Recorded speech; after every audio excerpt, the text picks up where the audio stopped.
So guys I hope you are doing well. ये वीर welcome to study family. तो कैसे हो दोस्तों, मैं आशा करता हूँ शानदार तरीके से आप लोग अपनी लाइफ को एंजॉय कर रहे हो, अपनी सेहत, फैमिली और पढ़ाई का ध्यान काफी अच्छे से रख रहे हो। ये यहाँ पर बहुत प्यारी बात बोली गई है। अगर कोई काम आप लोग करना स्टार्ट कर देते हैं, पूरे जोश के साथ में उस काम को करना स्टार्ट करते हैं और फिर कुछ टाइम बाद आप लोग रुक जाते हैं, आप लोगों को लगता है कि यार नहीं, ये मैं नहीं कर पाऊंगा, कर पाऊंगी, आप लोगों को लगता है कि यार ये काम अच्छा नहीं है, आप लोगों को उसकी नेगेटिव साइड दिखना स्टार्ट हो जाती है। तो वहां पर एक मिनट के लिए रुकिए और सोचिए कि फिर आप लोगों ने स्टार्ट ही क्यों किया था यार। अगर आप लोगों को ये पूरा नहीं करना था, अगर आप लोगों को इसको फाइनल डेस्टिनेशन तक नहीं पहुंचाना था, तो आप लोगों ने क्यों अब तक अपना टाइम वेस्ट किया, क्यों अपनी एनर्जी लगाए, क्यों अपने रिसोर्सेज लगाए, अगर आप लोगों को इसको लेकर आगे बढ़ना ही नहीं था। तो ये चीजें आप लोगों के माइंड में अगर एक बार क्लैरिटी लेकर आएंगी, तो फिर कभी भी आप लोग जहां पर एक बार चल दोगे फिर पीछे हटने की नहीं सोचोगे। ये मैक्सिमम बच्चे करते हैं। आप लोगों ने देखा होगा लाइफ में किसी भी काम को आप लोग जोश जोश में स्टार्ट कर देते हैं कि यार अभी ये टाइम टेबल बनाएंगे, बिल्कुल इसको ऐसे फॉलो करेंगे। ऐसा नहीं करना होता यार। चीजों को इतना ज्यादा टाइट भी मत करो कि वो आप लोगों के ऊपर बर्डन बनने लगे, और इतना ढीला भी मत छोड़ो कि वो आप लोगों के हाथ से निकलने लगे। तो लाइफ में हमेशा अपने आप को एक डिसिप्लिन वे में रखने की कोशिश करो, पर वो डिसिप्लिन ऐसा होना चाहिए जिसको आप लोग एंजॉय भी कर सको। हाँ, स्टार्टिंग में थोड़ा सा ट्रबल पड़ेगा आप लोगों को। जैसे मैंने देखा मॉर्निंग में जब बच्चों ने उठना स्टार्ट किया, तो स्टार्टिंग में लगभग 500 के करीब बच्चे उठे पहले दिन, अगले दिन बढ़कर 1000 हो गए, फिर लगभग ये बढ़कर 1400 के करीब हो गए 3-4 दिन के अंदर अंदर। और फिर से जो आज के में मॉर्निंग में मैं देख रहा हूं, ये लगभग 1200 के करीब बच्चे उठ रहे हैं, 1200 1250 बच्चे। तो यहां से आप लोग एक आइडिया लगा सकते हैं कि 200 बच्चे या 250 के करीब बच्चे वो हैं जो अपनी जो एक तरीके से नहीं कि जो इच्छा थी उसके सामने उन्होंने घुटने टेक दिए और बोल दिया कि हमसे नहीं हो पाएगा। इसी तरीके से आप लोग जब पढ़ना स्टार्ट करते हैं होता है, रनिंग करना स्टार्ट करते हैं होता है, कोई भी काम नया स्टार्ट करेंगे ना आप लोगों के सामने यहां पर ये चीजें होगी। पर लेकिन अगर इस मोमेंट पर आप लोगों ने उस चीज को हरा दिया, तो फिर आप लोगों के अंदर एक ऐसा कॉन्फिडेंस आएगा कि आप लोगों को ये लगने लगेगा यार बस यही तो था, यही तो चीज थी जिसको हराना था बल। और दूसरे काम को करने के लिए भी कॉन्फिडेंस ना आप लोगों को आ जाए, तो आप लोग मुझे बताना।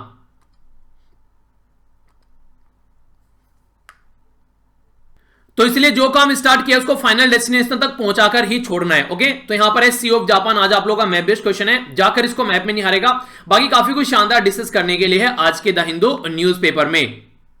आइए अब नजर डालते हैं आज के आर्टिकल पर। काफी इंटरेस्टिंग और प्यारे आर्टिकल हैं। जो यहां पर ये वाला आर्टिकल है, क्या हेल्थ केयर सेक्टर में प्राइवेट जो किस तरीके का रोल प्ले कर रहा है, तो वो अभी कोविड-19 ने सारी बातें बता दी।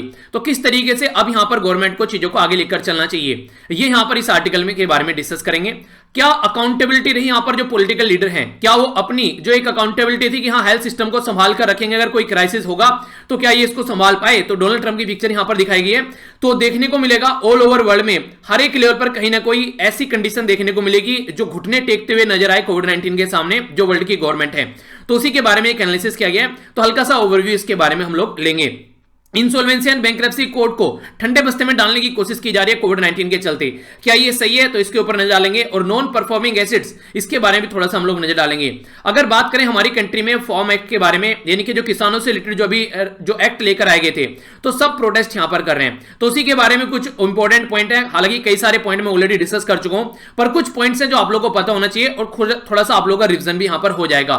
ये नेपाल के अंदर क्या चल रहा है, जो हमारा पड़ोसी देश है, जानेंगे इस आर्टिकल में। इसी के साथ में काफी इंटरेस्टिंग आर्टिकल है।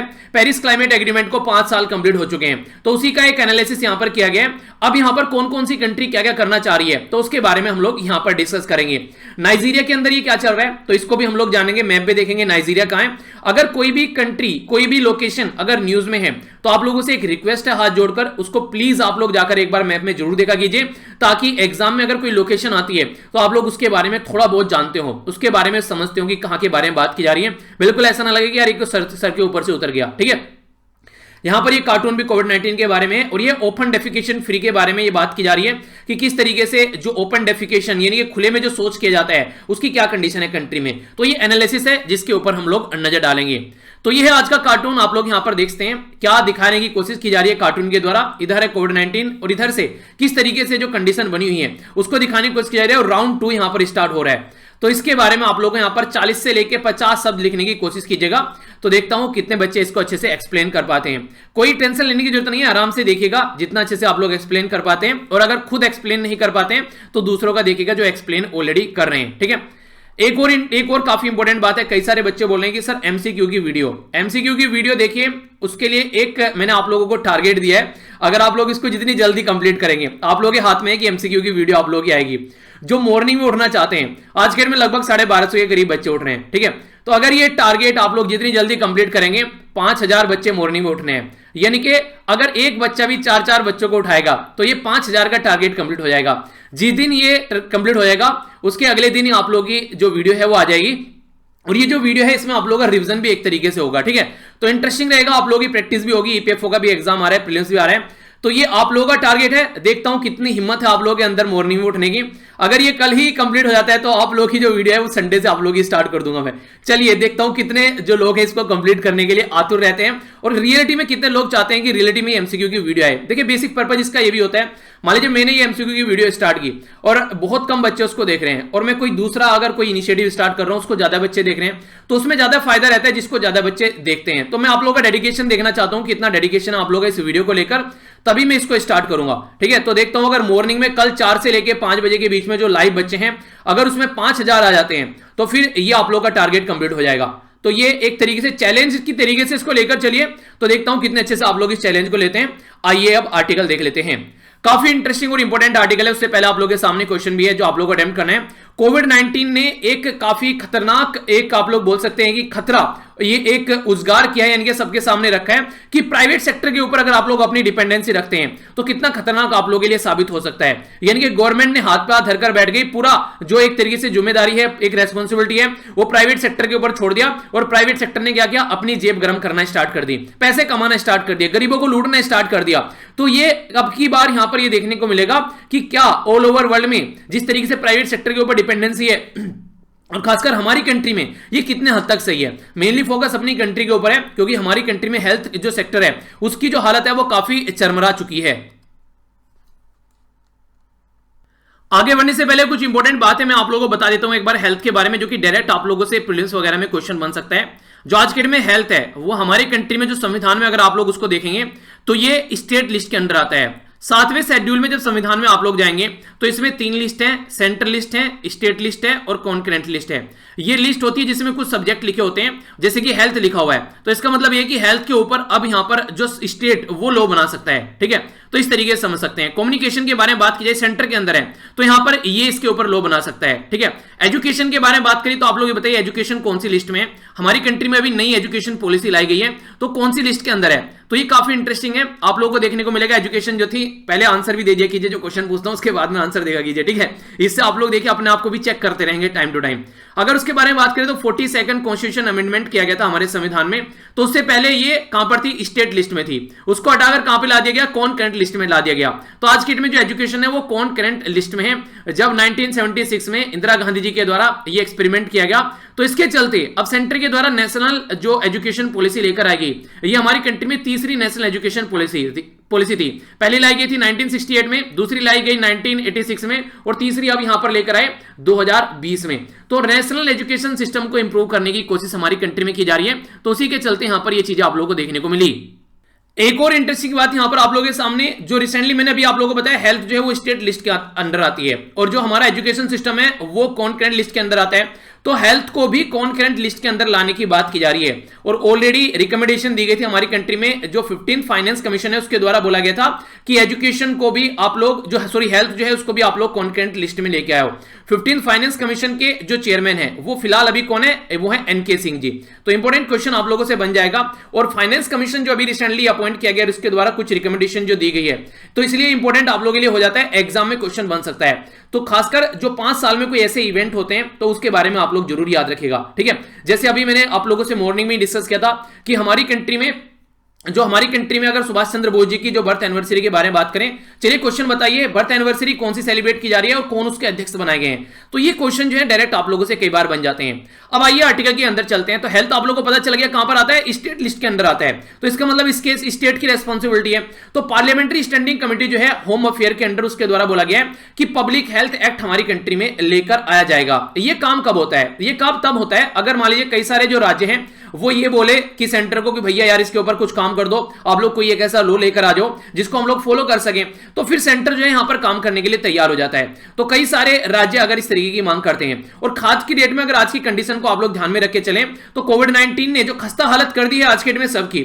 उसके चलते जो हमारा फ्रेगमेंटेड जो हेल्थ सिस्टम था, यानी कि जो खंडित हेल्थ सिस्टम था, जिसके ऊपर हम लोग काफी इतरा रहे थे कि हाँ बहुत अच्छा हेल्थ सिस्टम है, पता चल गया कि हेल्थ सिस्टम जो है वो बिना कपड़ों के नंगा खड़ा हुआ है। इस आज की डेट में अगर आप लोग अपनी कंट्री में देखिए, 1000 लोग अगर किसी पर्टिकुलर एरिया में रहते हैं तो गवर्नमेंट हॉस्पिटल में जो बेड की संख्या है वो है 0.55, यानी कि अगर 1000 लोगों की आप लोग बात करते हैं तो उनको प्रॉपर एक बेड भी नहीं है हमारी कंट्री में। अगर 1000 लोग यहां पर बीमार हो जाते हैं किसी पर्टिकुलर एरिया में और बेड की संख्या बात करें तो एक हॉस्पिटल में वहां पर एक बेड नहीं मिल पाएगा। यानी कि अगर बात करें 2000 लोग अगर बीमार होते हैं, 2000 लोगों के ऊपर एक बेड है हमारी कंट्री में, तो आप लोग ये समझिए तो बाकी के लोग कहां जाएंगे। तो कोविड-19 ने ये सारी चीजें हम लोग को अपना आईना दिखा दिया कि आज के दिन में हम लोग किस तरीके से हेल्थ सिस्टम को लेकर चल रहे हैं। तो किस तरीके से हमारी कंट्री में जो प्राइवेट सेक्टर है वो जो कमर्शियल तरीके से अपना एंजॉय कर रहा है चीजों को, और खासकर जो लोग पैसा खर्च कर सकते हैं वही जिंदा रहेंगे, ये चीजें दिखाता हूं हम लोग को नजर आता है। और जब बात करें कोविड-19 में तो इसने और भी बुरी कंडीशन दिखाई। हम लोग सारे कंट्री की बात कर रहे हैं कि जो हमारी कंट्री में एवरेज है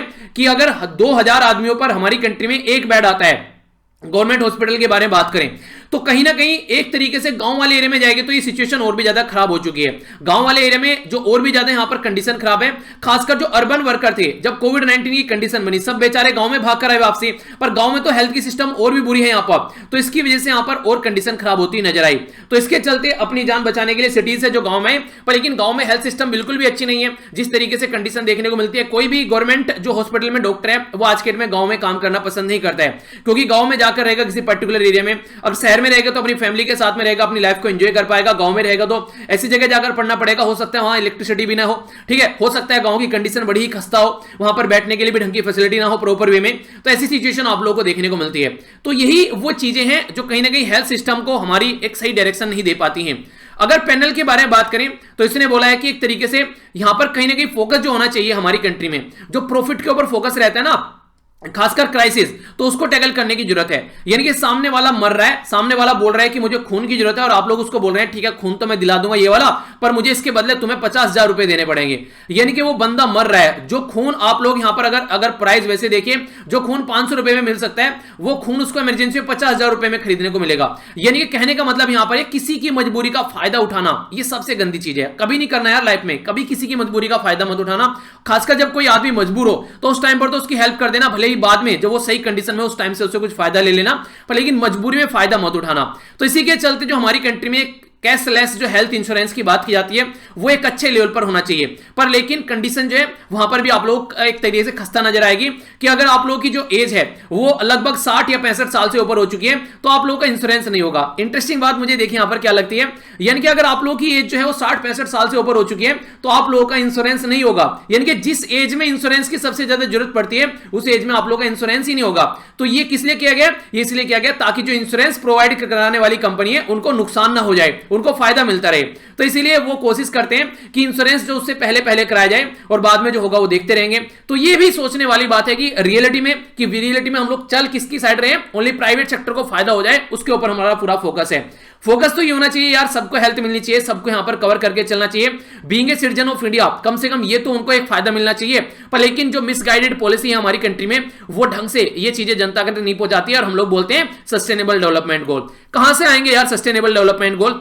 टोटल मिलाकर ऑल ओवर वर्ल्ड में इंप्लीमेंट करने की बात की जा रही है 17 सस्टेनेबल डेवलपमेंट गोल। इसमें सबसे पहला तो यही है कि गरीबी को मिटाओ। गरीबी इतनी ज्यादा लार्ज स्केल पर है जिसकी वजह से ना अच्छी हेल्थ मिलती है ना अच्छी एजुकेशन मिलती है, और भूखे मर जाते हैं लोग। जो लोग भूखे मर रहे हैं, खाना नहीं मिल रहा है, वो क्या डॉक्टर की फीस देंगे 500 रुपए, और उनके सिटी स्कैन करा जो एक तरीके से कोई स्कैन वगैरह कराने चले गए, कोई और रिपोर्ट वगैरह करने चले गए तो हो गए उनके 3-4 हजार रुपए इकट्ठा एक साथ में। तो कैसे काम चलेगा? एजुकेशन कहां से मिलेगी? तो अगर आप लोग सोच रहे हैं कि जिस तरीके की कंडीशन बनी हुई है उसमें आप लोग हेल्थ सिस्टम को सुधार पाओगे तो ये तो एक तरीके से सपने देखने वाली बात हो गई, तो इसको आप लोगों को थोड़ा सा साइड में करना पड़ेगा।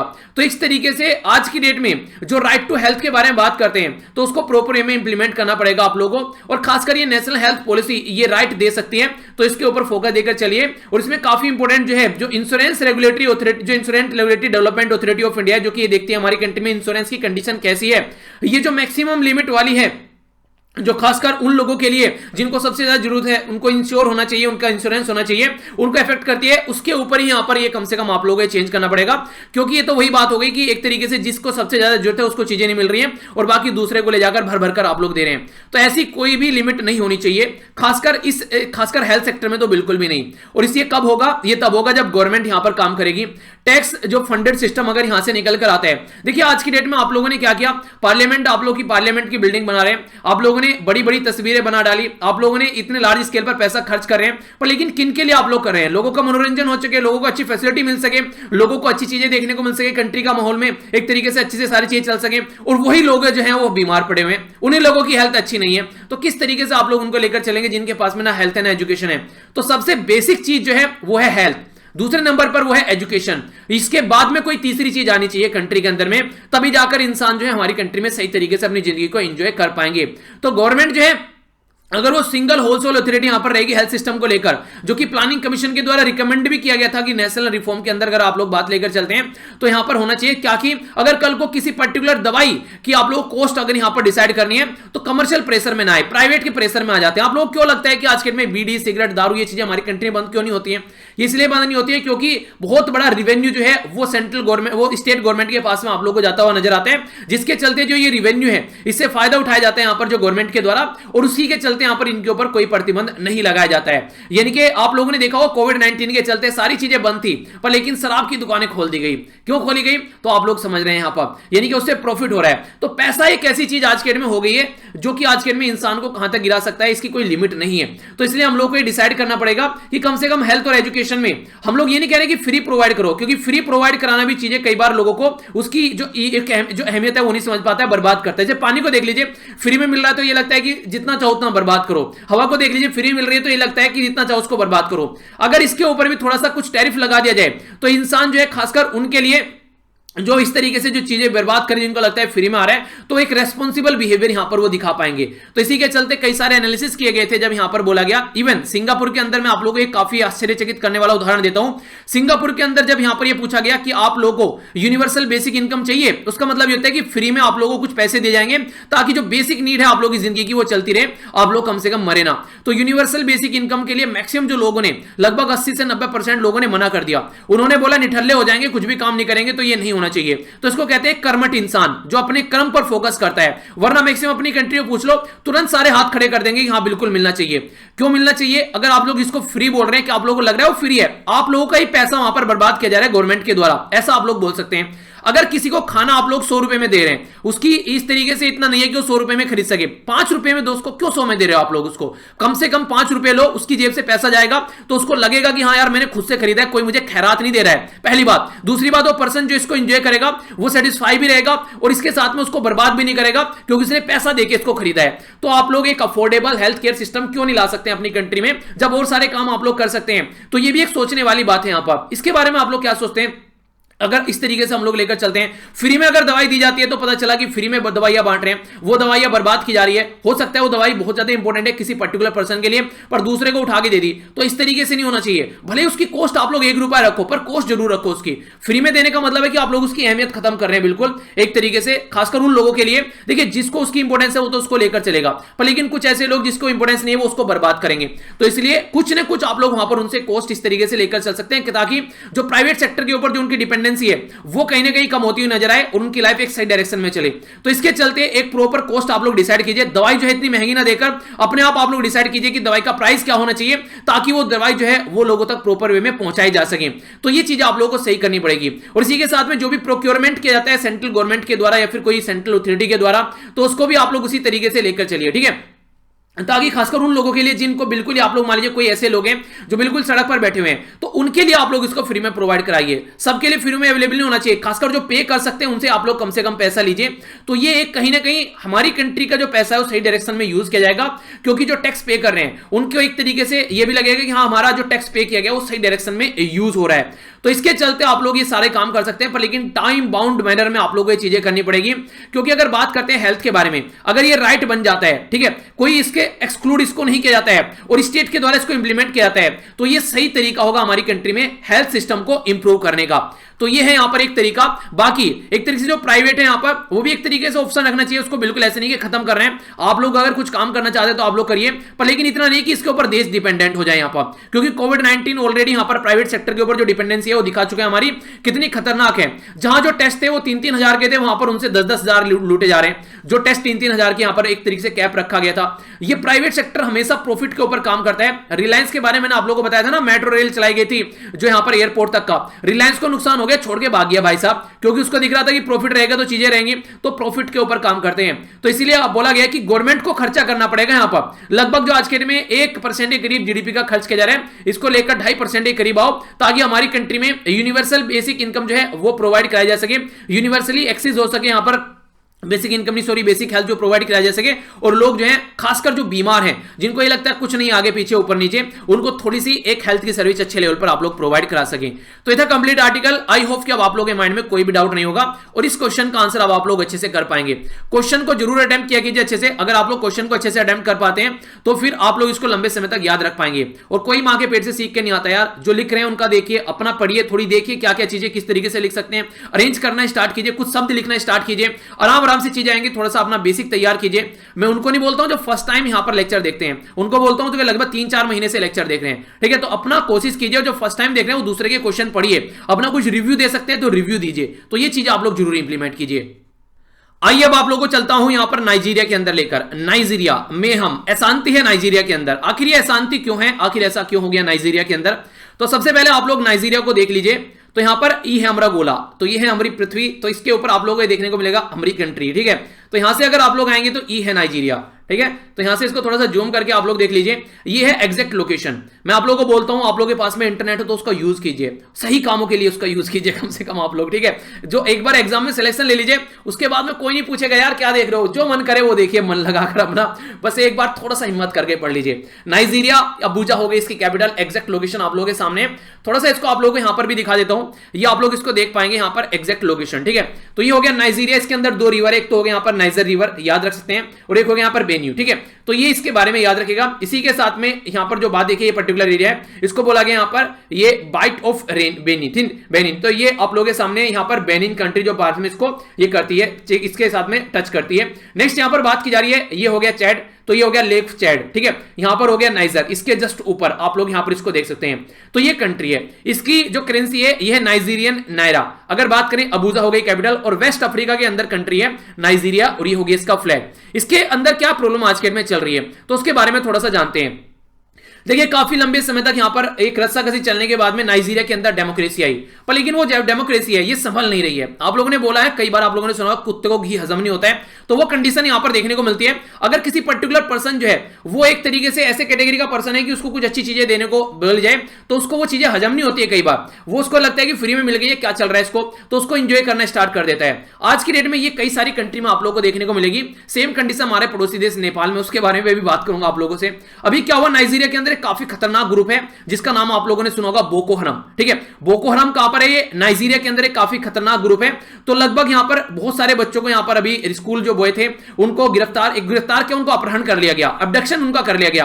तो फिर उनसे एक तरीके से अबडक्शन क्यों कहते हैं, ये रैंसम यानी कि फिरौती मांगी जाती है, ताकि एक तरीके से उनका जो दिनचर्या है उनकी चलती रहे। तो ये हरकतें इनके द्वारा की जाती है। तो बोको हराम ये ग्रुप के द्वारा हालांकि छोड़ दिया गया, पर लेकिन ये बोला गया कि यहां पर जो आज के दिन में जो बुहारी जो यहां पर प्रेसिडेंट है, ठीक है, तो इनके लिए कोई सही चीज नहीं है कि ये लग रहा है कि चलो छूट गए तो ये काम चल जाएगा, क्योंकि जो बोको हराम जिहादिस्ट ग्रुप है वो ऐसी ऐसी हरकतें पास्ट में काफी लार्ज स्केल पर कर चुका है और ये फेल हो चुके हैं बार बार इस इंसर्जेंसी को रोकने के लिए। 1980 में अगर आप लोग देखिए जो बुहारी थे यहां पर, उनके जो यहां पर जो मिलिट्री रूल यहां पर खत्म हुआ और फिर यहां पर जो चीजें थी वो सही से होने स्टार्ट हुई। तो यहां पर जो आज के दिन में बात करें, फॉर्मर आर्मी जनरल है, मिलिट्री के रूलर जो यहां पर रहे मिस्टर बुहारी साहब, तो सेकंड टर्म इनका स्टार्ट हुआ यहां पर। लेकिन जो बोको हराम इन्होंने नाक में दम कर रखा है और ये उसको रोक भी नहीं पा रहे हैं। अभी रिसेंटली अगर आप लोग देखिएगा टोटल मिलाकर जो अभी यहां पर नजर आएंगे तो 36,000 से ज्यादा लोगों की जान जा चुकी है और इसी के साथ में 2 मिलियन यानी कि 20 लाख से ज्यादा जो लोग हैं वो अपने घरों को छोड़कर इधर उधर डिस्प्लेस हो चुके हैं ताकि अपनी जिंदगी को थोड़ी शांति में जी सके। तो आप लोगों को लगता है कि बुहारी साहब जो है यहां पर कुछ सही कर रहे हैं, तो ये सिचुएशन आप लोग यहां पर देखिए। इसी के साथ में जो नेक्स्ट इंपॉर्टेंट बात यहां पर बोली गई है। देखिए हर एक कंट्री में जो पॉलिटिशियन है वो अपना फायदा उठाने की कोशिश करते हैं, और फायदा उठाने का सबसे अच्छा तरीका उनको लगता है कि एक तरीके से जो हिंदू मुस्लिम वो चीजें, या हिंदू क्रिश्चियन जो भी एक तरीके से कम्युनिटी के बीच में लड़ाई है वो लड़ाई यहां पर लगवा दो। तो आज की डेट में जो मुस्लिम है वो नॉर्थ में रहते हैं, यहां पर नाइजीरिया के अंदर, क्रिश्चियन जो है साउथ में रहते हैं। तो उनके अंदर काफी ज्यादा लार्ज स्केल पर कई सारी ऐसी झड़प देखने को मिलती है अबूजा कैपिटल के आसपास में। अगर आप लोग देखिएगा नवंबर 2018 में अगर मैं बात करूं, 100 जो नाइजीरियन सोल्जर हैं उनको उड़ा दिया गया, उनको मार दिया गया। बॉर्डर खासकर जो नाइजर के साथ में जो बॉर्डर है उसके साथ में जो टच करता है, और बोको हरम जो यहां पर, ये खासकर बोको हरम तो जो मेन पॉलिटिकल पार्टी नहीं, मेन ग्रुप है यहां पर ये, और जो इसका पार्ट है यहां पर इस्लामिक स्टेट, ये वेस्ट अफ्रीकन जो प्रोविंस में देखने को मिलेगा, इसके द्वारा क्लेम किया गया। ठीक है, अलग अलग ऐसे नहीं होता कि अलग छोटे छोटे ग्रुप बना लेते हैं कि हाँ भैया ये हमारा है, वो कहते हैं कि भैया हम भी रहते हैं, हमको भी देखो। ठीक है, तो गवर्नमेंट जो है वो काफी ज्यादा स्पॉटलाइट में आ गई कि भैया गवर्नमेंट के बस की बात नहीं रही है यहां पर। तो ये सिचुएशन निकल कर आई। तो इसी के चलते काफी कंट्री में कई बार प्रोटेस्ट देखने को मिलता है। तो यहां पर कई बार आप लोगों को देखने को मिलेगा SARS, तो सीवियर एक्यूट रेस्पिरेटरी सिंड्रोम कोविड-19 2, तो वो नहीं है यहां पर। ठीक है, ये है यहां पर स्पेशल एंटी रोबरी स्क्वाड। तो ये बनाई गई, इसने काफी लार्ज स्केल पर काम किया, पर लेकिन इसने बहुत सारे लोगों को, बेगुनाह लोगों को भी यहां पर मोट के घात उतार दिया। ये मैं नहीं बोल रहा हूं, ये बोल रही है एमनेस्टी इंटरनेशनल। तो ये इस तरीके की हरकतें जो है ये नहीं चलनी चाहिए यहां पर कंटिन्यूअस। 2 डिकेड के बाद में जो डेमोक्रेसी आई है वहां पर रूल ऑफ लॉ यहां पर अपहेल्ड होना चाहिए, एक तरीके से अपहोल्ड होना चाहिए, ताकि कंटिन्यूअस आप लोग चीजों को लेकर चल सके। तो नाइजीरिया के अंदर अगर चीजें आप लोग चाहते हैं कि नॉर्मल रहे, तो प्रॉपर रूल और रेगुलेशन यहां पर इंप्लीमेंट होना चाहिए, तभी सिचुएशन जो है वो सुधरती हुई नजर आएगी। तो एक टेररिस्ट ग्रुप के सामने घुटने टेक देना, ये बिल्कुल ऐसे होगा जैसे तालिबान में अफगानिस्तान, जो तालिबान जो है वो अफगानिस्तान में यहां पर ऐसी हरकतें कर रहे हैं, ऐसे ही बोको हराम आप लोगों को यहां पर नजर आएगा।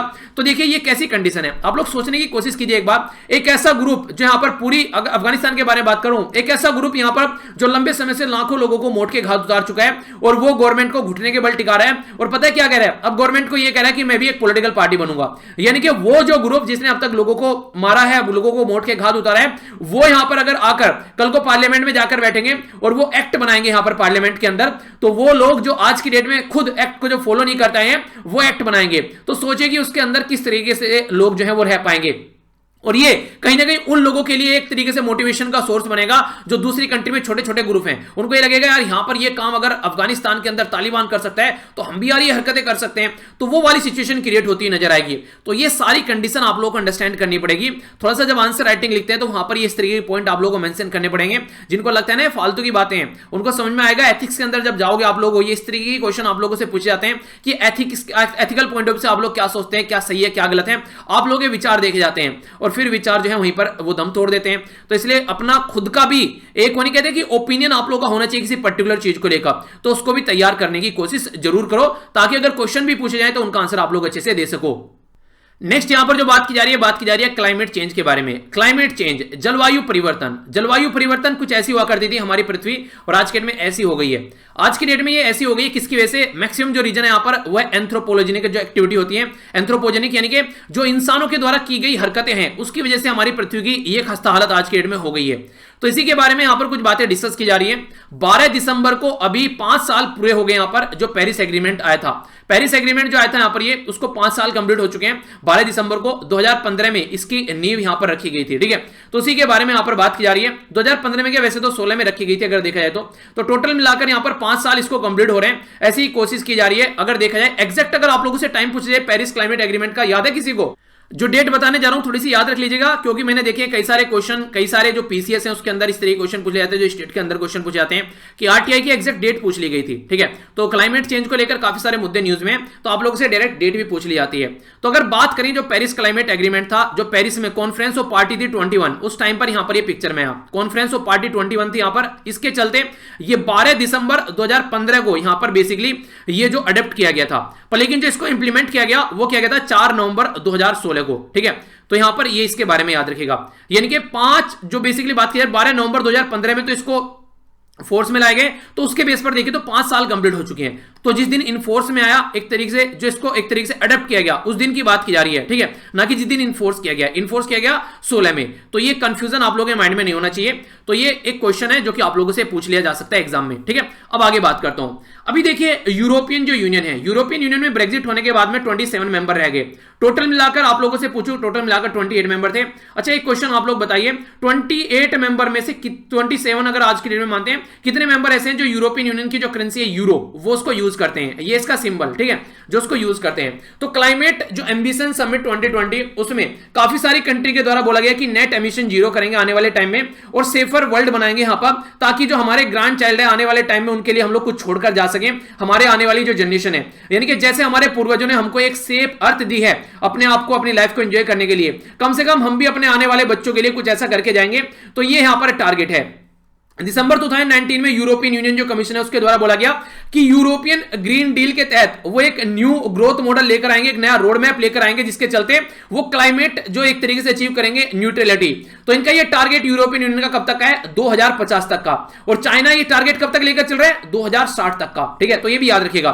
नेक्स्ट जनरेशन जो ईयू है उन्होंने बोला उसके लिए यहां पर एक लॉन्ग टर्म प्रॉपर वे में बजट लेकर चलेंगे और $500 बिलियन के करीब यहां पर यूरोज ये यूज की जाएगी ताकि क्लाइमेट चेंज को एड्रेस किया जा सके। और टारगेट जो रखा गया 2050 तक का इनका जो न्यूट्रलिटी का यहां पर ये 11 दिसंबर को ईयू के जो लीडर है उन्होंने इसको अडॉप्ट किया गया और बोला गया 2030 तक का यहां पर रिड्यूस किया जाएगा जो ग्रीन हाउस गैस का मिशन है लगभग 55%, जो कि यहां पर 1990 के लेवल में लेकर जाएगा। यानी कि 1990 में जो यहां पर लेवल था एमिशन का उस पर लेकर इसको जाएंगे, ये कब तक, ये 2030 तक का, और फिर इसको जीरो पर लेकर आएंगे कब तक, 2050 तक का। तो ये डायरेक्ट क्वेश्चन आप लोगों से पूछ ले जाएंगे। तो ये कुछ फैक्चुअल इंफॉर्मेशन है जो याद रख सकते हैं। अगर इसको भी हम लोग अचीव कर लेते हैं ना 55% को भी, तो ये बोला जा रहा है कि हम लोग लगभग सेव कर पाएंगे 100 बिलियन के करीब यूरो, और इसी के साथ में सेव कर पाएंगे लगभग 3 ट्रिलियन के करीब 2050 तक का। आप लोग ये सोच रहे होंगे आखिर ऐसा कैसे होता है, इसको थोड़ा समझिए। आज की डेट में पोल्यूशन हो रहा है, पोल्यूशन की वजह से कितने सारे लोगों की हेल्थ खराब हो रही है, पोल्यूशन की वजह से कितना सारा लोगों का खर्चा हो रहा है, इन्वायरमेंट के ऊपर क्या क्या हम लोग आज के डेट में एक तरीके से आज के डेट में हम लोग स्पेंड कर रहे हैं।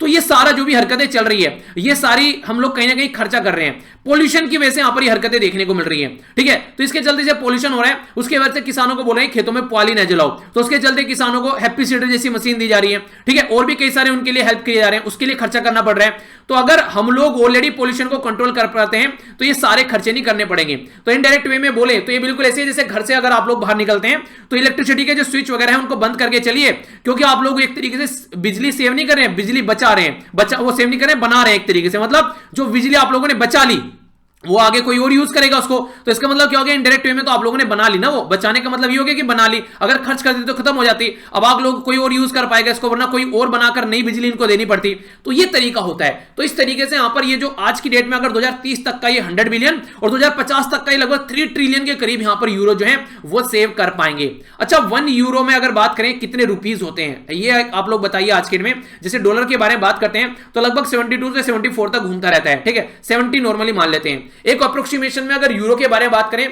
तो कितने यूरो आप लोग कितने रुपए देखने को मिलेंगे 1 यूरो के अंदर, जाके चेक कीजिएगा, थोड़ा सा इंटरेस्टिंग आप लोग कुछ नई चीजें जानने को मिलेंगी। बात करें अगर आज की डेट में कोई भी गवर्नमेंट जो है क्लाइमेट चेंज को अकेले कुछ नहीं कर सकता है कोई भी। जैसे मैं बोलता हूं कि अकेले क्या कर पाऊंगा, आप लोगों को मिलकर साथ देना पड़ेगा, मैं अकेले सबके लिए सब कुछ थोड़ा ना कर पाऊंगा। तो अगर आप लोग अगर जो पढ़ते हैं अगर किसी और को आप लोग पढ़ाना स्टार्ट कर देंगे, जितना मेरे से सीखते हैं किसी और को सिखाना स्टार्ट कर देंगे, तो कई सारी चीजें आप लोग लाइफ में एंजॉय कर सकते हैं, ठीक है।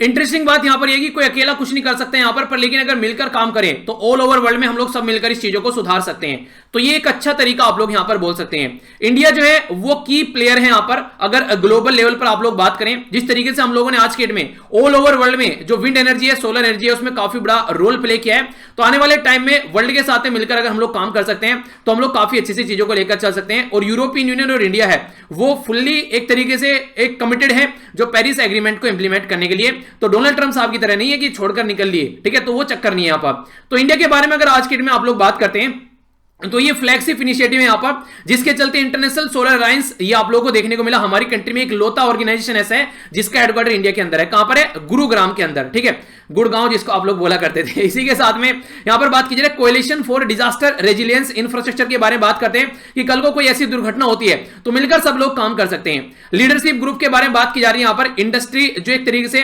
ट्रांजिशन के बारे में बात की जाती है, तो यहां पर भी हम लोग मिलकर एक तरीके से काम कर रहे हैं। ये सारे एरिया आप लोग देखते हैं, यानी कि जो इंडस्ट्रीज है वो भी काफी बड़ा रोल प्ले यहां पर कर सकती है, जो ग्रुप है मिलकर काम कर सकते हैं। तो ये सॉल्यूशन है अगर आप लोग इनको सही तरीके से लेकर चलना चाहते हैं तो। इंडिया और जो टीम यूरोप है वो मिलकर काम कर सकते हैं। और अभी कॉन्फ्रेंस ऑफ पार्टी 26 कहां पर होने वाली है, ये ग्लासगो में होने वाली है। ये कहां पर है, ये है स्कॉटलैंड के अंदर। क्वेश्चन आप लोगों के लिए, कौन सी रिवर के ऊपर है ये सिटी, ये है क्वेश्चन आप लोगों के लिए। इंटरेस्टिंग क्वेश्चन है, ऐसे क्वेश्चन पूछे जाएंगे आप लोगों से बड़ी फ्रीक्वेंटली एग्जाम में। तो 5 साल बाद पेरिस क्लाइमेट एग्रीमेंट को अगर हम लोग देखते हैं, पेरिस एग्रीमेंट को अगर हम आज के डेट में देखते हैं, तो इंटरनेशनल कम्युनिटी जो है वो आगे निकल कर आ रही है और नेट जो जीरो एमिशन है उसके ऊपर फोकस देकर यहां पर चल रही है। तो 2030 तक का यहां पर अगर आप लोग बात करिए तो काफी अच्छे से हम लोग इसको इंप्लीमेंट करके चल सकते हैं अगर सब साथ में आते हैं। और इसी के साथ में किसी अकेले का काम नहीं है, जैसे मैंने बताया, तो एक तरीके से पूरा संसार साथ में आएगा। रीजनल लेवल पर काम करेंगे, नेशनल लेवल पर काम करेंगे, लोकल लेवल पर काम करेंगे और इंडिविजुअल लेवल पर काम करेंगे, तभी हम लोग अपना जो फ्यूचर है उसको एक तरीके से सुधार पाएंगे। तभी एक यही अपॉर्चुनिटी है कि सोसाइटी मिलकर सारा काम करे। आप लोग देखिए, अगर आज के दिन में एक पर्टिकुलर बंदा कोई अपने लेवल पर काम कर रहा है, वो गांव काम कर रहा है, वो जिला काम कर रहा है, वो राज्य काम कर रहा है, वो देश काम कर रहा है और पूरे देश के ऑल ओवर वर्ल्ड में अलग अलग लोग काम कर रहे हैं, तो ये समझिए इनडायरेक्ट वे में सबने काम करना स्टार्ट कर दिया। तो जिस दिन ये सिचुएशन सुधर जाएगी उस दिन ये समझिए बहुत सारी जो प्रॉब्लम है उनके सॉल्यूशन आप लोगों ने निकाल दी हैं। ठीक है, तो ये है काफी इंपॉर्टेंट चीजें जो कि आप लोग जरूर याद रखिएगा। ठीक है, तो डायरेक्ट क्वेश्चन कई बार आप लोगों से एग्जाम में पूछा जा सकता है। नेक्स्ट जो यहां पर बात की जा रही है, हमारी कंट्री में भी रिसेंटली आप लोगों को पता है हमारी कंट्री में जो किसान हैं वो काफी लार्ज स्केल पर प्रोटेस्ट कर रहे हैं, तो उसी के बारे में कुछ इंटरेस्टिंग बातें हैं जो यहां पर आप लोग जान पाएंगे। तो देखते हैं क्या क्या कंडीशन आज के में हमारी कंट्री में देखने को मिल रही है, तो इसको आप लोग यहां पर देखिए। पेन को क्या हो गया, अरे मेरी पेन तो तू ले गई क्या हो गया इसको, ये 3 इडियट मूवी देखिए ना, बड़ा सही मूवी लगती है मेरी पेन तो तू ले गई। तो यहाँ पर 1 मिनट अपना पेन उठा लेते हैं, ये बात ठीक है, अब सही है। ठीक है, तो यहां पर जो बात की जा रही है, बात की जा रही है किसके बारे में, फार्मर के राइट्स के बारे में। तो सबसे इंटरेस्टिंग जो चीजें भी आप लोगों को देखने को मिल रही है तो वो ये है कि किसान चाहते हैं कि जो गवर्नमेंट उनके लिए काम कर रही है वो काम न करे, पर गवर्नमेंट कह रही है कि हम लोग तुमको फायदा जरूर पहुंचाएंगे। यानी कि एक तरीके से ये तो वही बात होगी कि सामने वाला नहीं पसंद है खाना खाना, पर सामने वाले को पकड़ के खाना खिलाया जा रहा है, नहीं तुमको खाना ही है, तुम्हारी हेल्थ के लिए अच्छा। वो बोल रहा है कि नहीं भाई मेरा ऑलरेडी पेट खराब है, रसगुल्ले नहीं खाने मुझे। ठीक है, तो स्मॉल फार्मर, मार्जिनल फार्मर, उनके ऊपर फोकस देना चाहिए। जो थ्रेट आज के में देखने को मिल रही है खासकर किसानों के लिए, तो उनके ऊपर फोकस देकर चलना चाहिए, इंश्योर करना चाहिए, उनके साथ में कंसल्ट करना चाहिए। जो चीजें उनके लिए सही है, अगर उनको लगता है ये एक्ट सही नहीं है तो इनको रिपील कर नए एक्ट लेकर आओ यार जो इनको फायदा पहुंचा सकते हैं। तो ये चीजें आप लोग फोकस करके चल सकते हैं। इंटरेस्टिंग बात क्या है, अभी सुप्रीम कोर्ट के द्वारा भी कहीं ना कहीं इसको चीजों को एक्सेप्ट कर लिया गया है, क्योंकि आप लोगों को पता है कि जो फार्मर प्रोटेस्ट कर रहे हैं उसके ऊपर सुप्रीम कोर्ट ने कुछ नहीं बोला है। ठीक है, तो उस सुप्रीम कोर्ट ने बोला है यहां पर रिसेंटली अभी कि मिलकर बातें कर लो ज्वाइंटली यहां पर आप लोग, पर लेकिन फार्मर ने रिजेक्ट कर दिया कि हम लोग इनके साथ मिलकर बात नहीं करेंगे। फार्मर कंप्लीटली रिपील चाहते हैं, जो ये एक्ट यहां पर बना रखे हैं, ये नहीं चाहते हैं कि यहां पर इनके ऊपर कोई काम करे, नया कुछ लेकर आया जाए तो उसके ऊपर काम करेंगे।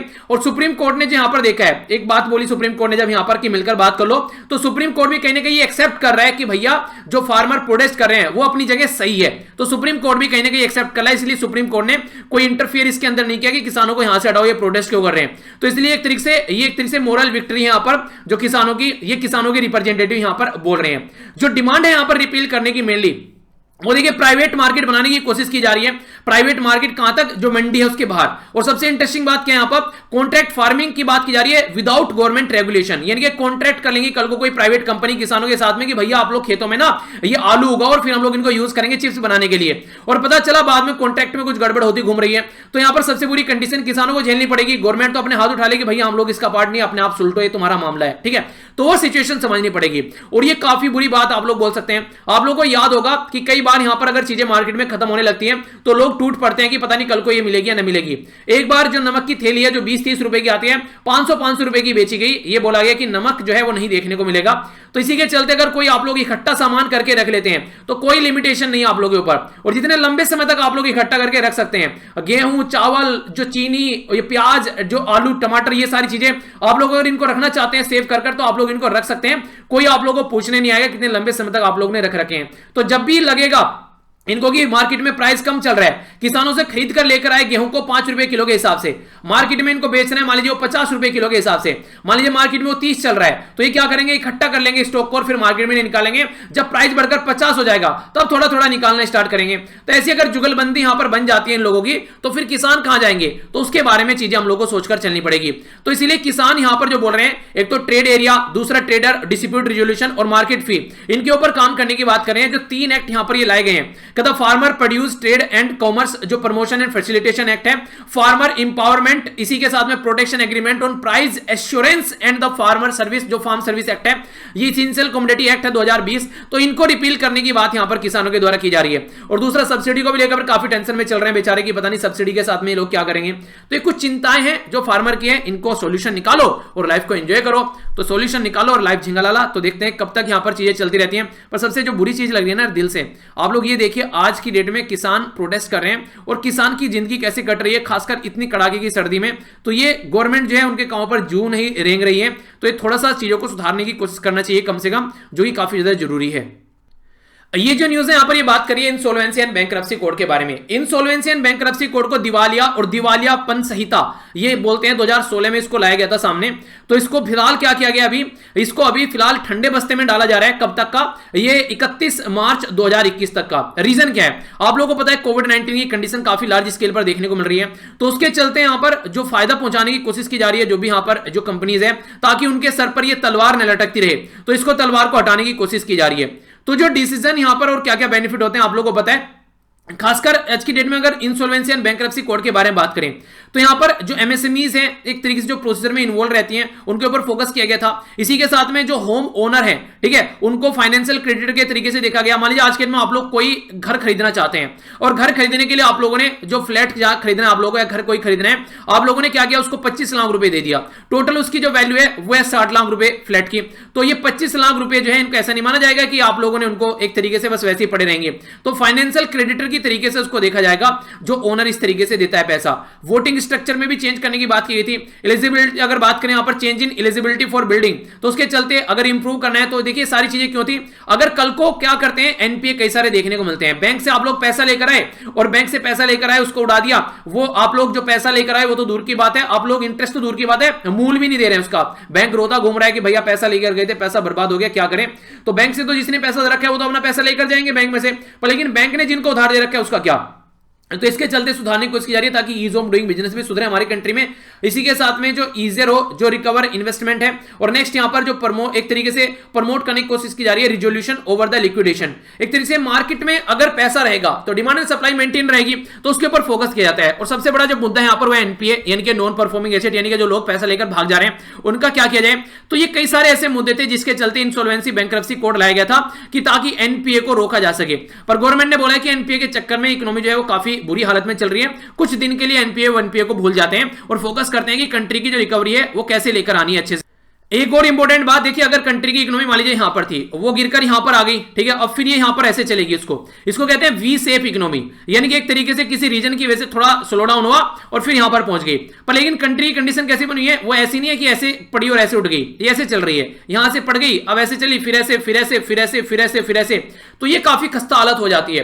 तो इस सिचुएशन को सुधारने के लिए गवर्नमेंट शाम दाम दंड भेद लगा रही है, पर लेकिन कुछ भी अब तक ढंग से काम नहीं कर रहे हैं। तो देखते हैं कब तक जो है सॉल्यूशन इन सब चीजों का निकल पाता है। तो ये आगे आने वाले टाइम में देखने को चीजें जरूर मिलेगी। थोड़ा सा नजर यहां पर डाल लेते हैं नेपाल के अंदर क्या चल रहा है। देखिए नेपाल के अंदर 2017 में नई गवर्नमेंट आई और नई गवर्नमेंट जो थी वो 2/3 मेजोरिटी के साथ में थी, पर लेकिन कोएलिशन भी यहां पर देखने को मिल रहा था साथ में।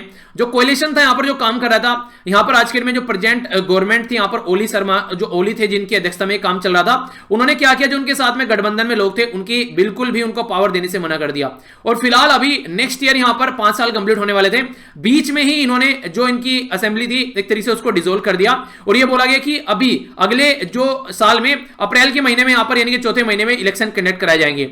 अब यहां पर जो काफी ज्यादा प्रोटेस्ट चल रहा है कि ऐसा डिसीजन केपी शर्मा ओली को नहीं लेना चाहिए था, पार्लियामेंट को ऐसे डिसोल्व नहीं करना चाहिए था। तो कंडीशन अब ये बनी हुई है कि वो अपने फायदे के लिए यहां पर ये हरकतें करते हुए नजर आ रहे हैं। उनको लग रहा है कि इससे उनका फायदा हो सकता है, पर लेकिन ये इनको बैकफायर कर सकता है। ये कंडीशन जो कंट्री में देखने को मिल रही है, क्योंकि ऑलरेडी जब संविधान लाया गया था इनके यहां पर 2015 में, ये संविधान पहले तो काफी दिनों बाद आया, अब ये संविधान आ तो गया, अब इसको इंप्लीमेंट करने की बात की जा रही थी। इस संविधान में ऑलरेडी ये बोला गया कि अगर 5 साल कंप्लीट होंगे तब पार्लियामेंट डिसोल्व करोगे, कोई पॉलिटिकल पार्टी गवर्नमेंट बनाने की कंडीशन में नहीं है तब पार्लियामेंट डिसोल्व करोगे, ठीक है। इसी के साथ में हंग पार्लियामेंट हो जाती है तो तब पार्लियामेंट डिसोल्व करोगे।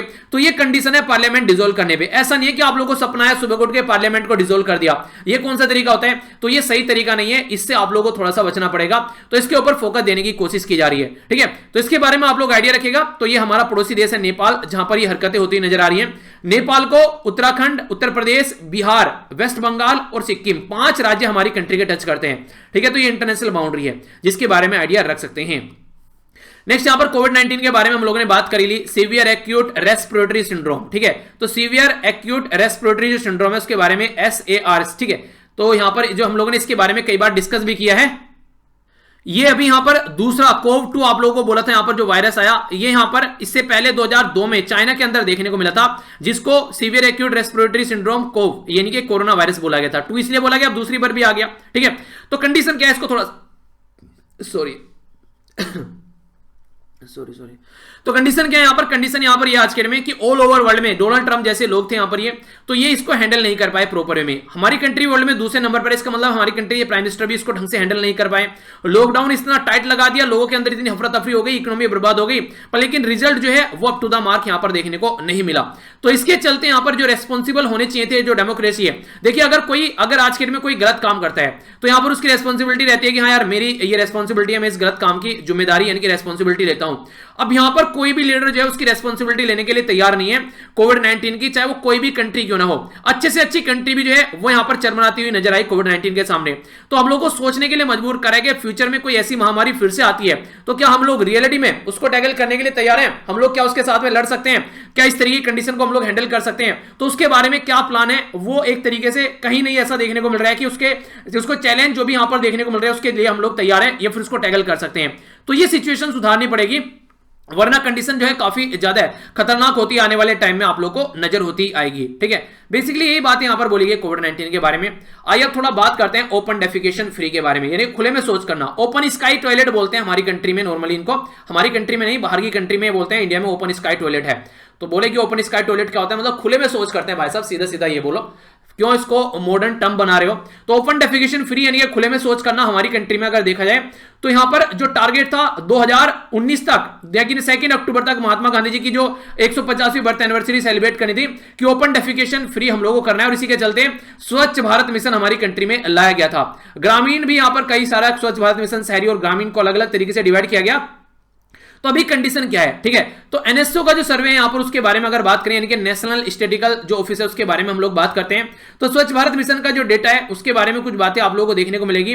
तो कुछ राज्य ऐसे हैं, ठीक है, जैसे कि आज के डेट में अगर बात करें आप लोग यहां पर, तो मध्य प्रदेश, तमिलनाडु जो है डिक्लेयर किए गए 100% ओपन डेफिकेशन फ्री 2018 में उनको डिक्लेयर कर दिया गया था, ठीक है। यानी कि कुछ राज्य ऐसे जिनको लग रहा है कि अच्छे लेवल पर काम कर रहे हैं। तो यहां पर जो बोला गया है कि विलेज ओपन डेफिकेशन फ्री, और इसी के साथ में जो रूरल जो हाउस होल्ड है विद एनी जो लेटरिन की फैसिलिटी वहां पर पर शौचालय बना हुआ है उसके बारे में बात की जा रही है।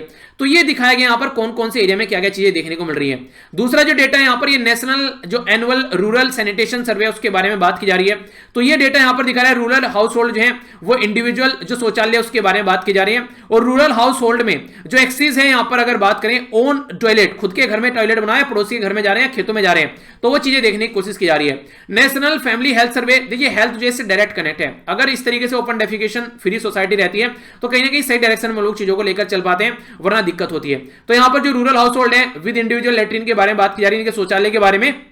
इसी के साथ में पॉपुलेशन जो है रूरल एरिया में वो यहां पर इंडिविजुअल जो यहां पर कितना यहां पर देखने को मिल रही है चीजें 2019 से लेकर 2020 के बीच में, यानी कि बेसिकली केरला जो है काफी अच्छे लेवल पर आप लोगों को देखने को मिलेगा, और बिहार जो है बिल्कुल नीचे यहां पर देखने को मिलेगा।